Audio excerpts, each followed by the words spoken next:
Government of India's education vision for Viksit Bharat 2047 is to create an inclusive, high quality education system for skill development and life abilities. India has 1.5 million schools, more than 8.5 million primary and secondary teachers, and more than 260 million enrollments into the school system every year. Hello, everyone, and welcome to another episode of Analytics Insight podcast. And I'm your host, Priya Dialani. Now, when we talk about the future of enterprise technology, the conversation often turns to products, platforms, or global competitiveness. But here's the truth: enterprise tech is only as strong as its talent infrastructure. Without a strong pipeline of researchers, engineers, and innovators, even the most ambitious visions stall. However, the Indian education system is characterized by fixed curriculums, archaic education delivery models, and static testing concepts.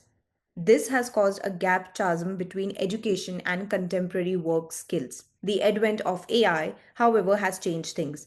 It is helping the system move away from standardized to personalized, making it relevant and effective for the present. Joining us for this conversation are Rahul Mehta, co founder and CEO of Mehta Family Foundation, and Dr. Ananth Grama, whose work spans the area of parallel and distributed computing architectures, algorithms, and applications. Together, they are working at the intersection of academia, philanthropy, and enterprise, shaping what the future of deep tech in India could look like. Hi, Rahul. Hi, Ananth. It's a pleasure to have you on a podcast today. Hi, Hi how are there. you? I'm good, thank you so much. And I think we are going to discuss a very critical topic that is, probably being chased, and a lot of debatable topics that are surrounding the Indian education system and the skills that we need in terms of surviving the today's tech generation. But before we get deeper into a conversation, let's start a basic foundation. So let's start understanding more about the Mehta Family Foundation. So, Rahul, if you could help us understand about the organization and specialization, it would be great. Yeah, so the Mehta Family Foundation, I think if you think in terms of, it's a US foundation, and the US calls it as a foundation, but I think in India we call it as a trust, right? It is essentially a non-profit that the goal is, how do we make a difference in society? And that's the main purpose, right? And our main strategic focus is education, right? We believe and that education is a way to generate economic prosperity for individuals as well as the country. And that's the fundamental drive that we have. That in many ways, I think at least I personally feel like I've been blessed. I was born here. I have deep love for India. And even though I live abroad, I live in Houston, USA. I have, a deep love for India, and I want to do everything I can to help people in India, and that's what the foundation does in India. Great. Thank you for that overview, Rahul. And it really highlights how the organization is positioning itself in the overall industry and the unique value it brings to the society. Moving ahead, my next question is for Anand. Anand, you have work on distributed infrastructure that deals with development of software support for dynamic clustered and multi-clustered environments. And your more recent work has focused on resource location and allocation mechanisms in peer-to-peer networks. Now, that is too technical to sound, but we would like to know more about you, Anand. How has your journey been till date? What is your role and contribution towards the Mehta Family Foundation, and how you two are working together? Yeah, thanks for the question. So, goodness, I've been at Purdue for about 29 years, more than 29 years, close to 30 years now. I started my journey of course, I was born in India, Bangalore, lived most of my life in the north, went to college at what is now IIT Roorkee. Back in my day, it was University of Roorkee. Came to the US, got my PhD, and joined Purdue. So it's been a fairly linear path, nothing interesting in that. Over the times, computer science itself has massively changed, right? So when I started my PhD in 1990, computer science was very different. There was no web, of course, at that point, and email. Well, a few of us had email. So we lived through the internet revolution. We've now lived through the AI revolution, and that sort of also defines how our research evolves over time. So yes, I work on large scale systems. I work on the biggest computers, large distributed systems. but what we use them for has changed significantly. So we're, 10, 15, 20 years back, we were doing a lot of large scale simulations, modeling. A lot of those computers are now largely used for AI training, large language models, and things like that. So the scope of applications has completely changed. I think what we can do is just magical. It's incredible what computers can do now, even compared to 5 years back. So that's sort of been the intellectual journey. My engagement with the foundation itself has been equally exciting, invigorating for me. I thank Rahul all the time for giving me this opportunity to give back to the country. We live in very exciting times. I mean, goodness, the way we teach our students, what we teach our students, completely different. And what the foundation does for me is to give back in some little way to a country that has given so much to us. So the hope and what we try to do really is to see how we can bring that change and how we can play a little role in that. I'm happy to expand on that. Definitely. It's really insightful to hear about your role and, your work contributions to the overall tech industry. And it's pretty clear that your efforts definitely go beyond the day-to-day responsibilities and truly shape the bigger picture. Priya, if I can interrupt you for a second, let me tell you a good thing about Ananth. Yeah. He's the director of an AI institute at Purdue, and he has got amazing knowledge about AI that if you want to know as deep as you want to go into AI, Anand is a person who has seen computing from the early days to the new AI. He's probably the guy you want to know everything. So pick his brain, big time. Definitely, that's what my agenda is for today for a podcast, Rahul. And building on that, I think when we're talking about India, Anant, I think India has long been recognized for its IT talent. But much of that talent pipeline has been shaped by short-term and demand-driven skilling. The challenge today is that AI and deep tech require more than coding skills. They demand multidisciplinary expertise. You need rigorous research and, of course, deep problem solving abilities. Now, if India wants to lead in AI, quantum, or enterprise computing, it can't really rely on just market ready skills. It needs institutions that produce new knowledge, pioneer new architectures, and nurture innovators who can set global standards and not just follow them. So, India's enterprise tech growth is tightly linked to its talent pipeline. In your view, what structural changes are needed in our education system to build that long term AI and deep tech talent for India? Oh, excellent. Yeah. So I think that's an extremely important question. And it's a question of how we target ourselves, right? So if an average person thinks that their their path to success is simply learning how to code in Java and writing some enterprise software, well, I mean, yes, there is success in that as well. But I have a feeling that that's a part of enterprise that's going to be more and more taken over by automation. So, all of your co-pilots and code generation techniques, they will increasingly take over these less creative jobs. And what that means is that we have to move up the food chain in some sense of creativity. And it's not just creativity in a narrow sense. I'll give you an example. I just walked in from another meeting today, and we were talking about something in material science. My previous meeting, early meeting in the morning, had something to do with life science.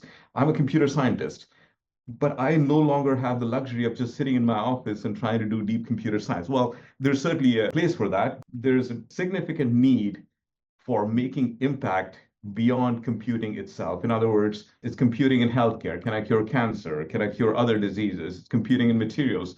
Can I design better materials? Computing in military and armed forces, manufacturing, supply chains, agriculture, you name it. Computing and AI is now in the middle of all of these things, and we no longer have the luxury of sitting in our narrow intellectual boxes and say, this is what I do. So the question you're asking is a little interesting. I've thought about this question a little bit. How do we incentivize people to think in these more impactful and broader ways? And in my opinion, the one way to do this is to create a demand for people like this. In other words, if there was no need for a PhD in this area, then there would be no PhDs in this area. So we need to create a demand. How do we create a demand? So a demand for a PhD or somebody more creative comes either from research organizations or from industry that care to look beyond immediate production needs. So if all a company wants to do is to manufacture your next car, they're not really thinking 3 steps ahead. Can I create better batteries? Can I create autonomous driving systems? Things like that. We have to get to a point where pushing on all fronts. We need to get to a point where industry is investing heavily, not in 1, 2 years out, but 5 to 10 years out. We, of course, and I know that the government is doing this. We need to be thinking ahead of how to assume leadership in some of these. And what those will do is to create a demand for people who are in such deep environments and research ecosystems. And in my opinion, that's how we rise up the stack of creativity. Definitely. I think, it really highlights how our education system needs to evolve, not just for today's needs, but for the next decade and beyond, as well.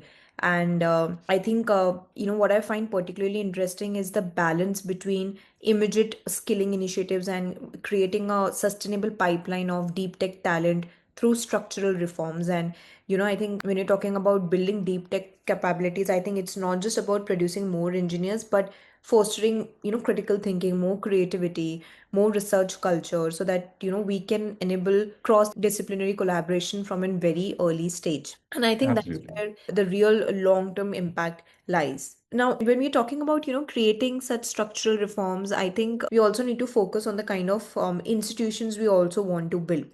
Now, within India's, particularly IIT system, I believe something remarkable is happening. Large scale multidisciplinary AI schools are taking shape. So these schools don't just train students in machine learning or computer vision, but they bring together disciplines like mathematics, data analytics, design simulation, distributed systems, which are the foundation of enterprise scale AI. Now, why does this matter?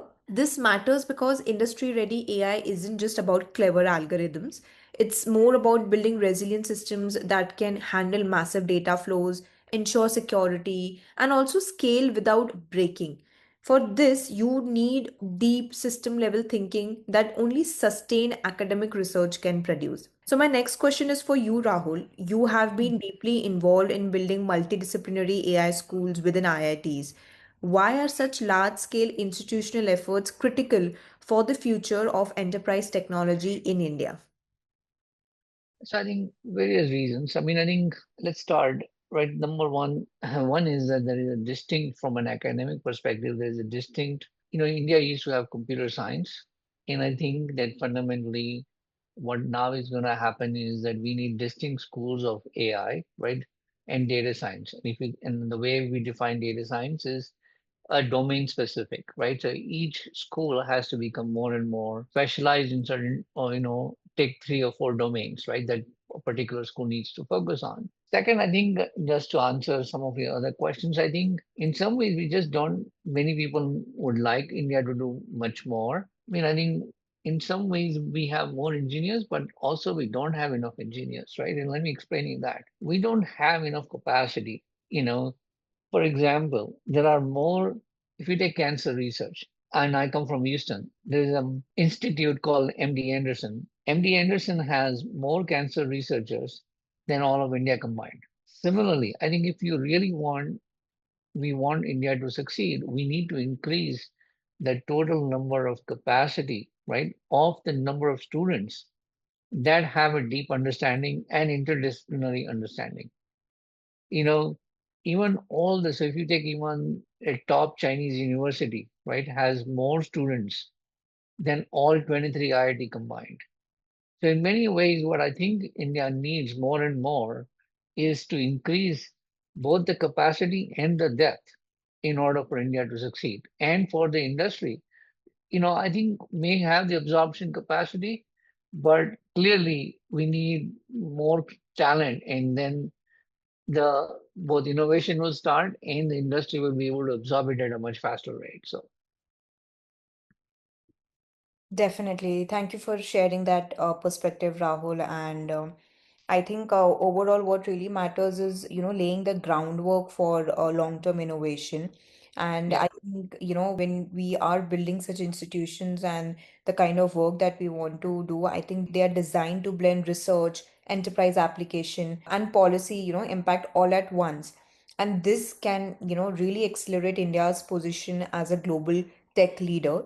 And of course, it directly addresses the gap between academic excellence and industry readiness, which enterprise have long struggled with. Now, let's build on that and move further. When we're talking about, the gap that I just mentioned, I think the investments government and businesses make in basic and applied R&D plant the seeds of the technologies or products or the firms or industries of tomorrow. They contribute, I think, substantially to the fact that at least one half of India's economic growth can be attributed to scientific and technological innovation. Of course, the Indian government needs to expand federal support for research, and just as important, I think it needs to improve the efficiency of the process also, by which this funded knowledge creation leads to more innovation and jobs. So my next question is for you, Anand. I mean, there's always a gap between corporate ROI driven capital and government budgets for research. How do you see long-term philanthropic investments bridging that critical gap? That's a very timely question, especially if you look at what's happening in the US. I speak for myself and my research program, fairly large research program, and we see a very marked shift from government-funded research to industry-funded research. And I have a feeling that's probably going to happen in the near term in most places. So there's only so much a government can do to incentivize broad-based research, and industry has to step in a big way. And that's sort of a phase shift. So up until now, it's largely been a case where industry sort of dovetails on government research. Think of the big developments that have happened in the world. The invention of microelectronics, transistors, things like that, to the internet. All of these have largely been supported by government grants and to research groups and to universities. So up until now, it's government supporting a lot of research and then the industry walking in and taking it from a low technology readiness level. We call it TRL. So TRL 2 to 4, 2 to 5, which is where universities work, to a higher TRL, which is 6 to 9, which is where you take these technologies and make them products. This process or this model has to change now. In my opinion, industries have to step up big time. They are stepping up in the US. I see some of it happening in India as well.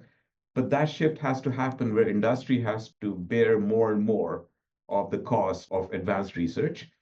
The kind of research also changes in some sense. We see this happening in the US where a lot of research we do would have no immediate return. So you go like, okay, this is something that may be relevant 10, 20 years out. There's a lot more emphasis on what an outcome of a research program might be. There are very marked shifts. And the one thing I've learned is that shift really is more from fundamental government driven or government funded research to a lot more industry funded research, be it applied or slightly even longer term.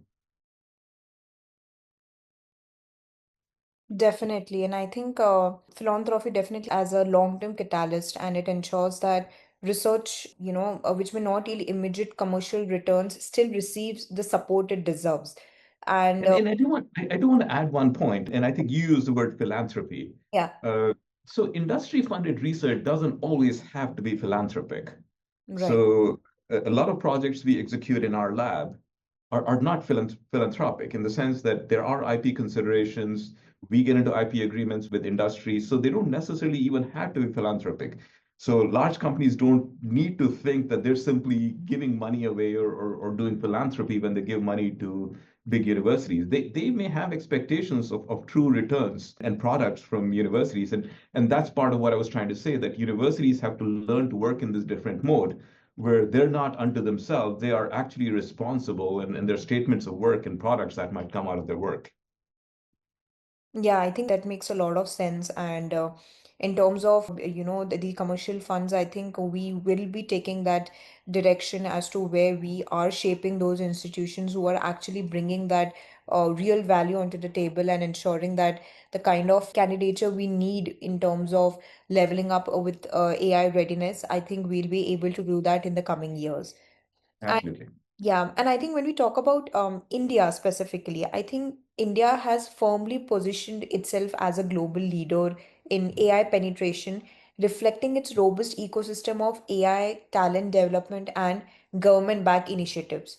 Now, why am I saying this? Because I came across the Stanford AI Index 2024 report, which states that India ranks first globally in AI skill penetration with a score of 2.8, surpassing United States at score of 2.2 and Germany at a score of 1.9. So this shows that the nation's prowess in this domain is not limited to overall AI skill penetration, but it extends to AI talent concentration, which has grown by an impressive 263 percentage since 2016, like a decade, I would say. So my next question is for you, Rahul.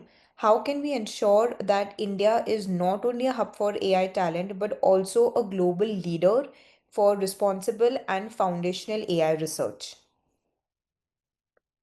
At the end of the day, I think it's the Indian institutions are the ones who are going to drive. If you think that India is a leader, right? I mean, in some ways, I'd like to understand the Stanford report a little more to understand how they define all these things. But my personal view is that I think that we clearly have a lot of talent in India, right? I mean, that's the greatest thing about India is its talent. We have a young population. We have enormous amount of talent. If you think about the joint entrance exam that people apply for and be part of, to get into IITs, so what, million students try, right?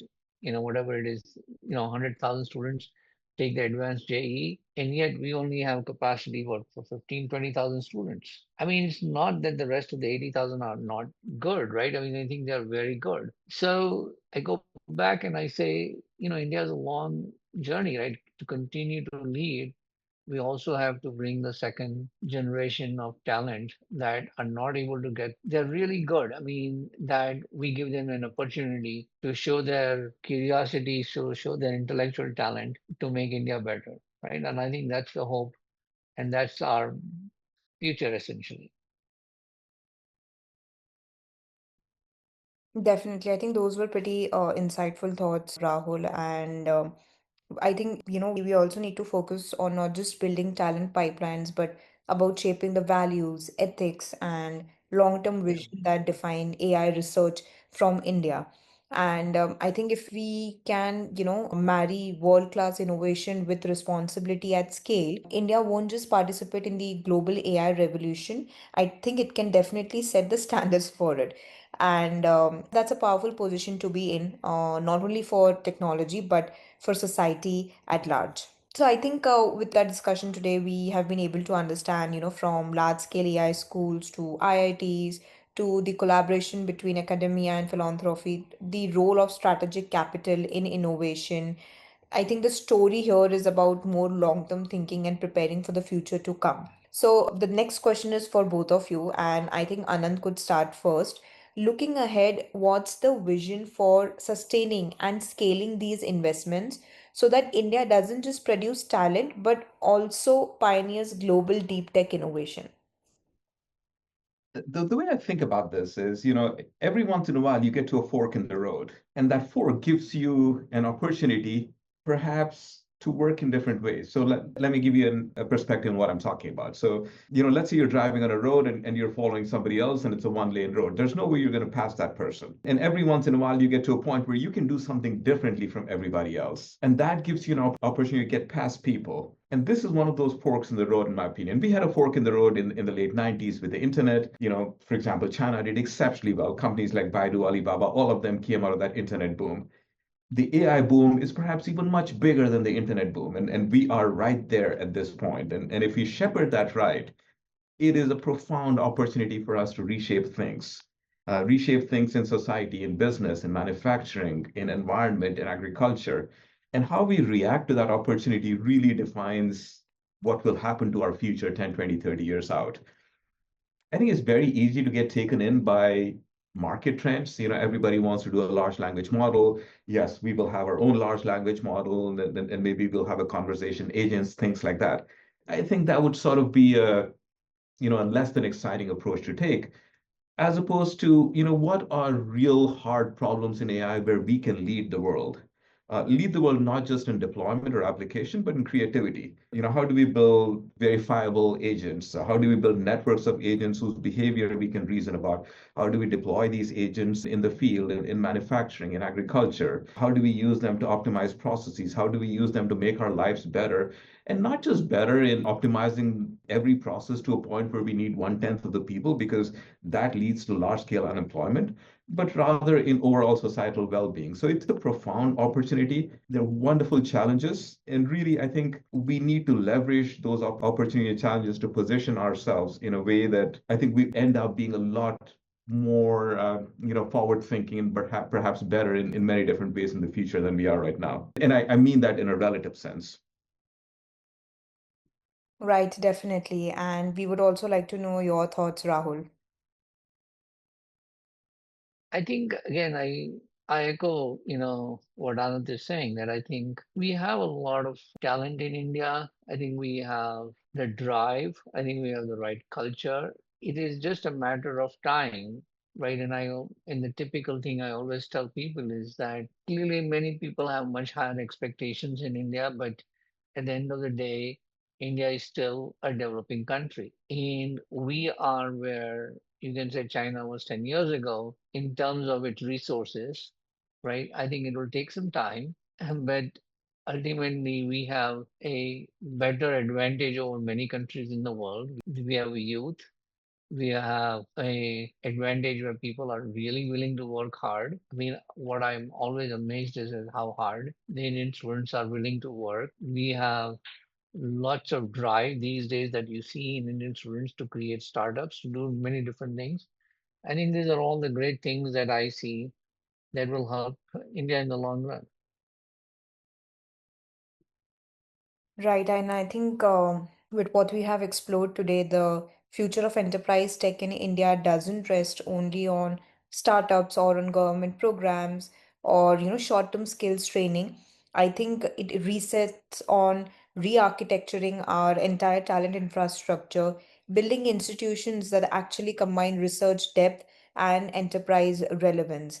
And I think in the coming years, I think starting from 2026, we can see that year to be an inflection year for Indian education with paradigm shifts led by AI. Well, thank you so much, Rahul and Dr. Anand, to be on our podcast today, taking out the time and effort to be on a podcast today and helping us understand that why is it so important to invest now in academia infrastructure, because without it, the future of AI in India risks being shallow.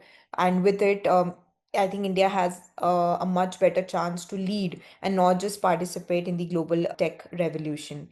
So, thank you so much. It was lovely chatting with you too. Thank you. Thank you for. My pleasure. Thank you. Great. Thank you so much. So, this is for our listeners. I hope you enjoyed today's discussion, and that's it for today's episode. I am Priya Dialani. You can view all our previous podcasts on Spotify and other leading platforms. Until next time, thanks for listening.